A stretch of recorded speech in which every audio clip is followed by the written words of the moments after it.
can we just start back at the beginning? I want to sort of take you through your PMDD story. Can you take us right back to the start when you noticed something wasn't right? What was going on with you and what was happening? So I guess the first time I started to be unhappy, I didn't necessarily relate it to anything to do with my menstrual cycle whatsoever. And I started to cry a lot at school and feel like quite disconnected from people and that I didn't fit in anywhere. And then by the age of about 13 was when my period started, and I started to develop symptoms of like an eating disorder, so I was restricting my food intake and over-exercising and engaging in a lot of behaviours that were aimed at trying to control my weight and control something. And then that kind of developed into starting to self-harm and eventually starting to take overdoses and engage in quite a lot of really destructive behaviours.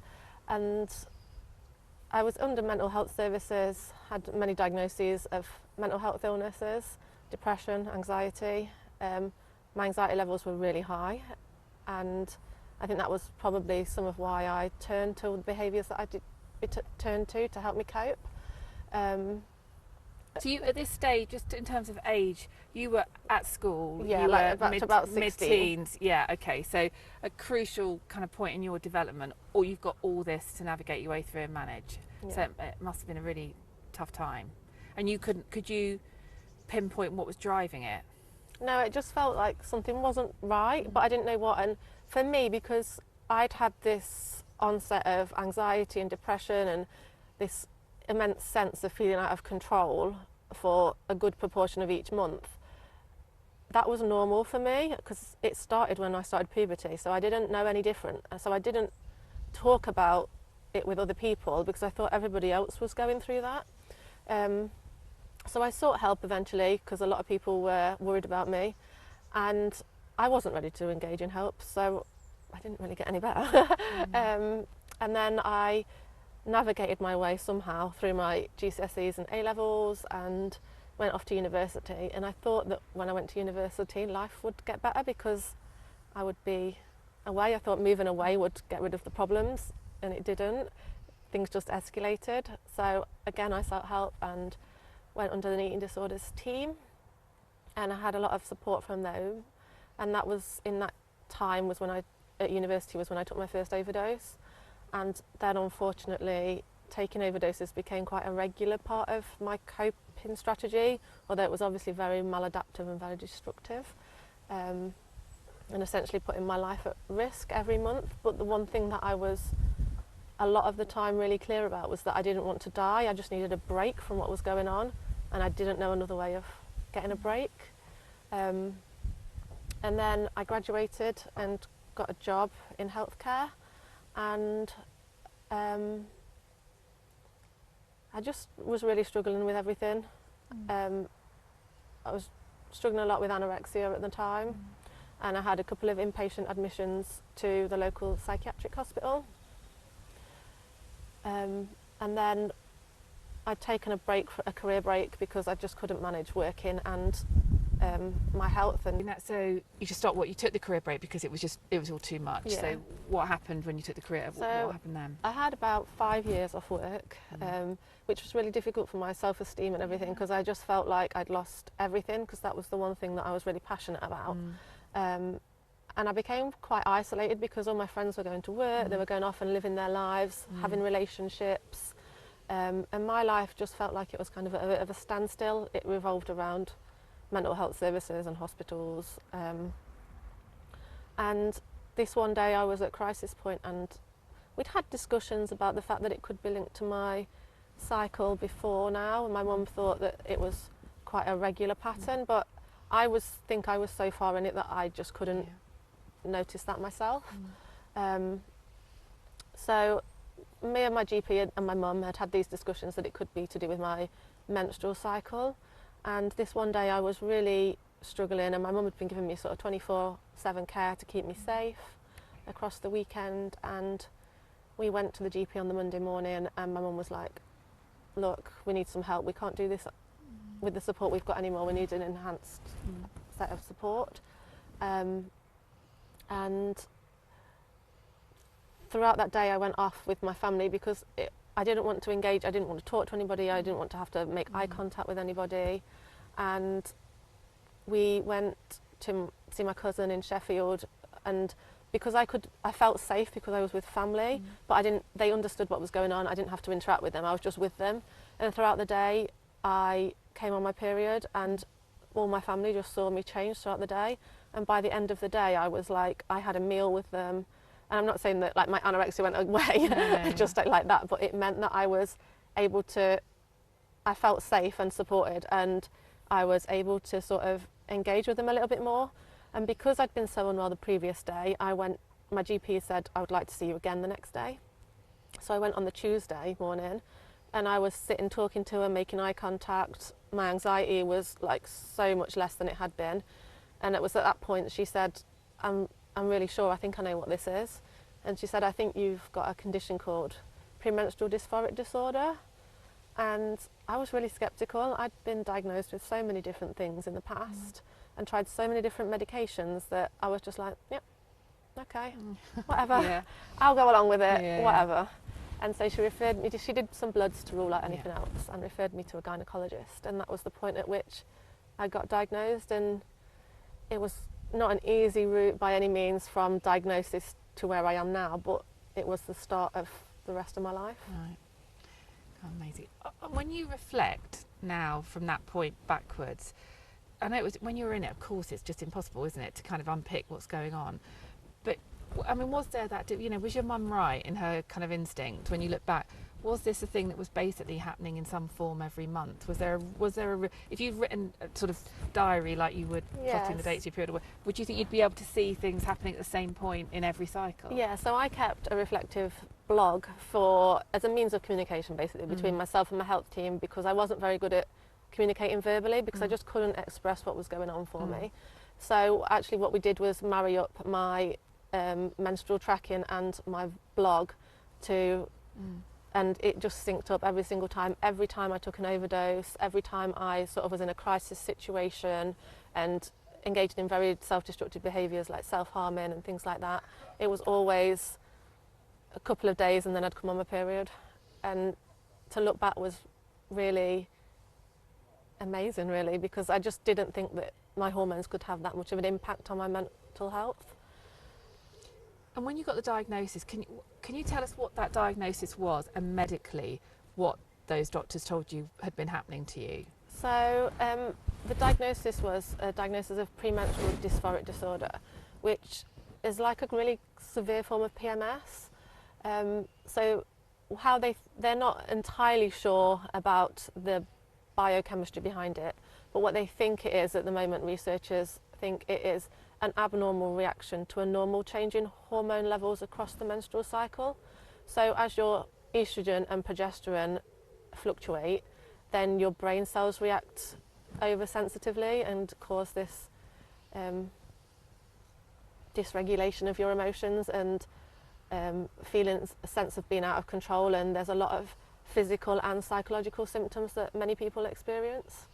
And what's been done for you since you had the diagnosis? What's changed, and how has it been managed? So initially I was treated with hormone replacement therapy, which was aimed at reducing the fluctuations in my hormones throughout the menstrual cycle.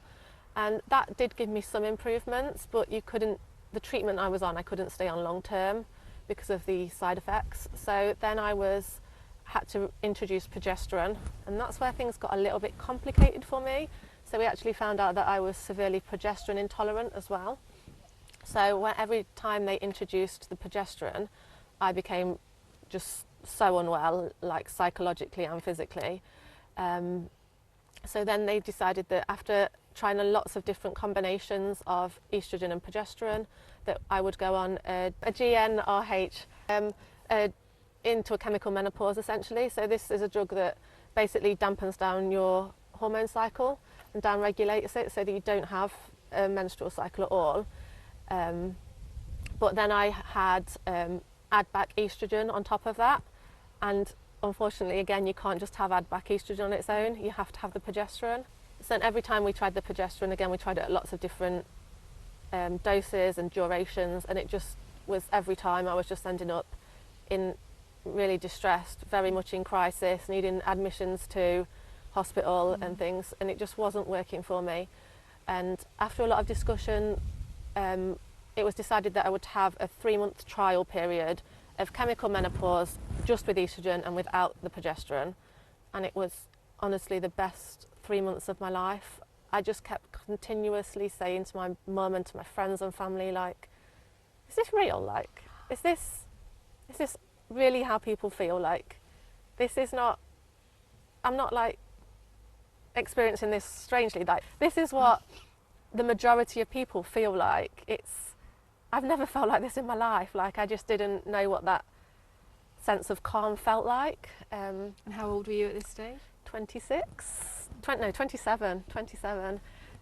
So after that 3 months, I had to go back on the progesterone because of the side effects of having all the estrogen. And it was at that point that it was decided that actually the progesterone was making me so ill that we couldn't safely manage it in the community. And I started having regular inpatient admissions to the psychiatric unit whenever I had to take progesterone, because the risk was just far too high to my life and well-being.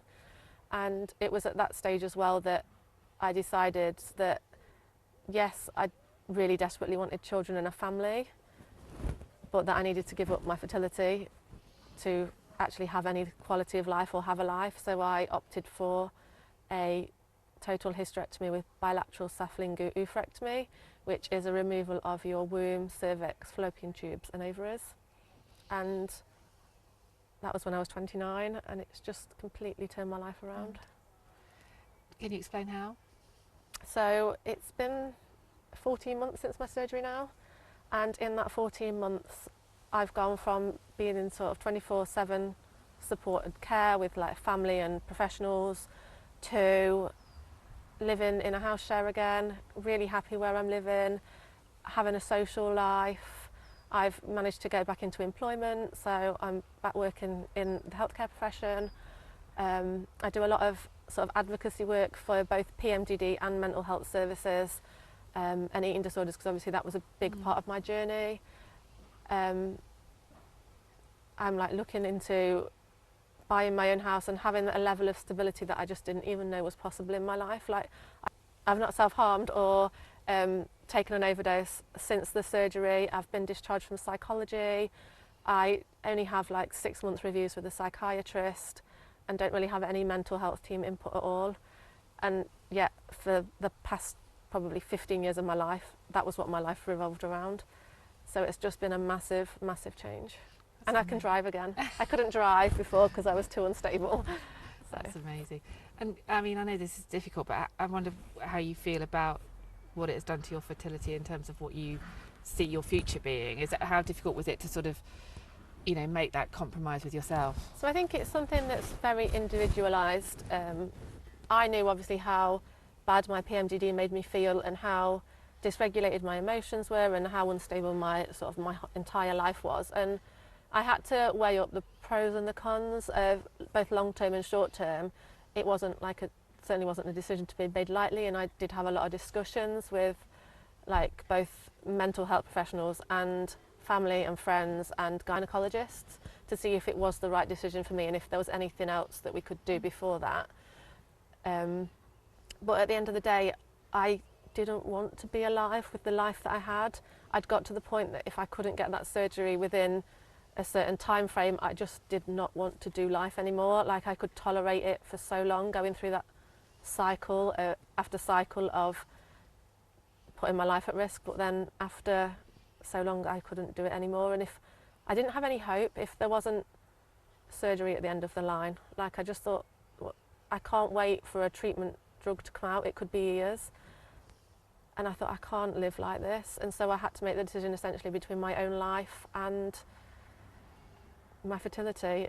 And I thought, if I continue like this, am I then not going to have a future, because I'll end up ending my life either intentionally or accidentally. And if I was to be alive and have a child, then how was I ever going to care for that child? So I thought that actually the best option was to have surgery. I didn't know what obviously the outcome was going to be, but I had to give myself the best chance at having a life worth living. And so I took the risk because I thought I hadn't got anything to lose at that point. It didn't feel like life was worth living. and so now I just want to hopefully buy a house and foster in the future. Yeah, absolutely. How do you look back on your experiences now, knowing that you've now found a solution and a thing that works for you, and you feel like a different person? Do you feel those years were sort of, are you cross? Are you angry that there was nobody could give you nobody could give you the right kind of help that you needed in your teens after uni? All that time. Does it feel wasted? I guess I try and be quite optimistic about it. I think it's given me a very unique perspective on life, I would say. So there are times, I think, while I was going through it, I was so focused on just trying to survive and manage it, that I didn't have time to reflect on anything that I was missing out on, potentially because I didn't know any different. So now, the more stable my life gets and the more opportunities I'm able to take, the more I'm realising, and I think the grieving comes at that later date, like now, realising that actually there was so much that I missed out on. But I don't think I'm angry about it. I think it's made me who I am today, and I think it's just made me very passionate about being the voice for others, because there was a lot of time that I couldn't speak about my illness and I didn't know how to vocalise what was going on properly, or so it's given me this perspective of mental health services and what it is like to struggle with a mental health difficulty, and also struggle with PMDD, and so it's made me very passionate about increasing awareness and improving awareness within the mental health sector and improving care pathways, because it was very difficult to navigate the mental health side of things with PMDD because it wasn't very well known. So I had to do a lot of working with the mental health team to educate them, and that's really difficult when you're unwell. Yeah, of course. And presumably GPs as well. I mean, you obviously had a great mum looking after you, but that idea of that GP going in one day and then going back the next day once your period started, and just for that doctor to be able to see the difference in you, I mean, that must have been a crucial bit of sort of, putting this jigsaw together of what was happening. I mean, GPs presumably need to have that on their radar, don't they? Yeah, a little more. Definitely GPs, and I think one of the main things for me as well was that consistency in care. So I think if I'd have been seeing different GPs and different psychologists and CPNs all the time, and especially like when you're going into crisis situations, you're seeing different members of a crisis team potentially each time you get admitted under their care. Going into A&E, it's different members of staff, and I don't think nobody ever asked me about my menstrual cycle until I saw the GP, and nobody in mental health asked about that.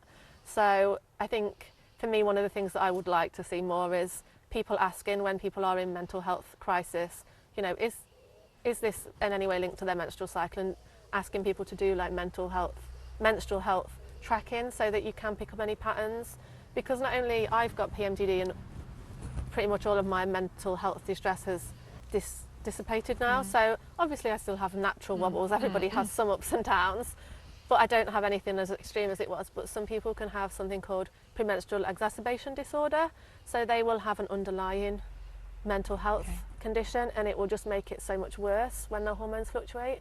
So I think it's definitely something that we need to be looking at more in the field of mental health and medical fields. Yeah, and what would you say to women who don't have a diagnosis but have a pretty strong hunch that there's something going on here a little bit, maybe not quite as extreme as yours, but they know that something's not right? I think trust your instinct and learn to become your own advocate. And I think my main piece of advice is there is no blood test to diagnose this. There are only things to rule out other illnesses. The main way of diagnosing this is through tracking your menstrual cycle and your physical and emotional symptoms, and you need at least 2 months of tracking. So I think my key bit of advice to anybody would be track, and be persistent. Like, if you find that you have a GP that you feel is not listening to you, or a mental health practitioner that you just don't think is on board, or that you might have this diagnosis, then seek a second opinion. Something that I found that you could actually do is, go to your GP practice. A lot of them have multiple practitioners now, and you don't have a registered sort of specific GP that you see. Ask if there's somebody that specialises in or has a special interest in women's health. And there's also 2 really good websites that you can go to. So there's the National Society for premenstrual syndromes in the UK, and then there's the International Association for Premenstrual Disorders. They both have loads of information on them. I would go there and get the information, and even if you need to, you can print that off and take it into your GP. And show them. Yeah. And just in terms of what can be done to help, I mean, you obviously went for quite an extreme measure and it's worked out brilliantly for you. I mean, is there any shifts or any movement in terms of research, and you know, is there going to be any kind of medicine, any medication that you can take that could make this better? So there has been quite a large trial of a drug called spirulone. Don't think I said that right. I think that's right. It's close enough. Yeah. And it did show some really positive results, but unfortunately the placebo group had the same positive results. So it's not saying that that drug doesn't work, it's just saying that there's not a significant enough difference between the placebo group and the drug group. So I think there is hope, and I think that as the awareness increases and there is more discussion about mental health in the media now, there's also more about women's health in like period poverty and period equality. So I think it will all come together eventually, and hopefully as the awareness grows, it will get the momentum behind it to begin to be able to fund more trials, and as people realise the impact that hormones are having on individuals, then hopefully that will increase momentum and increase funding and research. So my hope is that obviously one day there will be a drug that people can take that will help these problems, but until then I think it's a matter of trying to do all the very first things, like obviously your diet, exercise, sleep pattern, the general well-being things, and then people can take some SSRI antidepressants, so that's sort of one of the next lines of treatment, and talking therapies, and then you can move into sort of the more heavy things, which is the add back hormones, hormone replacement therapy, and suppressing the menstrual cycle.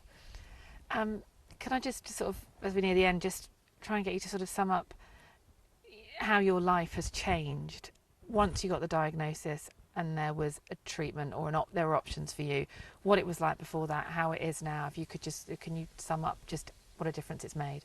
I think for me, diagnosis of PMDD, when I wasn't no longer sceptical about it and actually thought, I think they're actually right about this, it was relief and hope. It felt like there could be an end in sight to all of my distress, and that maybe I needed to hold on a little bit longer because life might be worth living, and it's proved that life really was worth living, and I'm so glad that I held on, because I couldn't have even dreamt of where I am in life right now, like the opportunities that I've had and the things that I do in terms of engagement with mental health organisations is beyond anything that I could ever dreamed of. Thanks, Emily, that's brilliant.